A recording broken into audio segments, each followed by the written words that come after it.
go live to Karen, where Ian Wafula is standing by at the former Prime Minister Raila Odinga's home. Ian, obviously a very somber mood there at the home of the former Prime Minister. Tell me, what is the latest going on at his home as we speak?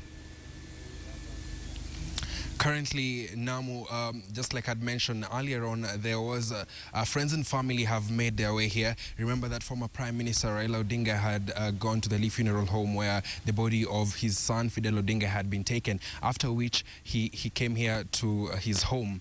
Now, if you were here, there are very few people who have made their way here, few friends and family, political and also relatives. I had a chance to speak to former Vice President Kalonzo Musyoka, and he said the reason why they have opted to have just a limited number of people coming to their home right now is because it has been a long day for the family. Remember that once the news of the death of Fidel Odinga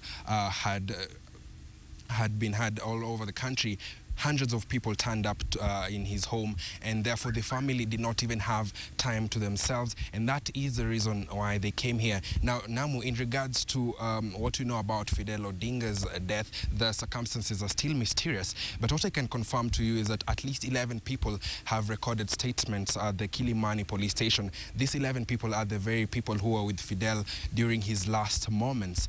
I have also managed to establish that Fidel made the way to his home at around 12:27 a.m. That was last night. He was accompanied by two drivers, one of them, two taxi drivers, one of them who was carrying him in his vehicle, and the other one who was in the other vehicle that took him home.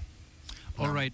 Ian, now that the wake is being held at Raila Odinga's home, do we know the reasons for that, considering the fact that Fidel's car is now being treated as a lead in investigations? Is his home being treated in the same way as by the police? In fact, when we left Fidel's home, that was at around 7 p.m., we had left CI Senator James Orengo there. He was overseeing the forensic experts who were collecting evidence from Fidel's room. He had been left in charge to have a look at this process. And what is happening here, when I spoke to Kalonzo Musyoka, he said that by the end of this night, they shall have come up with a committee that will be able to be in charge of the funeral arrangements. The committee will constitute members of the family. We'll also have from the political divide and also Fidel's friends, among others. Namu? All right, finally, Ian, the pathologists spent quite a bit of time, I understand, at Fidel's home earlier on today. Both the government pathologist as well as a pathologist from Raila Odinga, chosen by Raila Odinga's family, rather. Do we know the reasons for that in specific?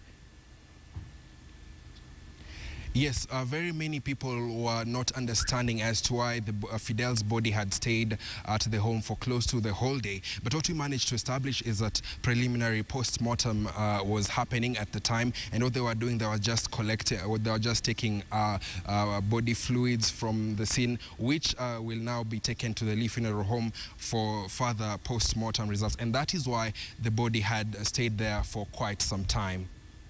All right, many thanks, Ian Wafula. Ian Wafula has been updating us throughout the day as regards the death of Fidel Odinga, as well as his the movement of his body from his home to the Lee Funeral Home. As you've just heard, there are two pathologists taking a look at what happened at the scene of his death.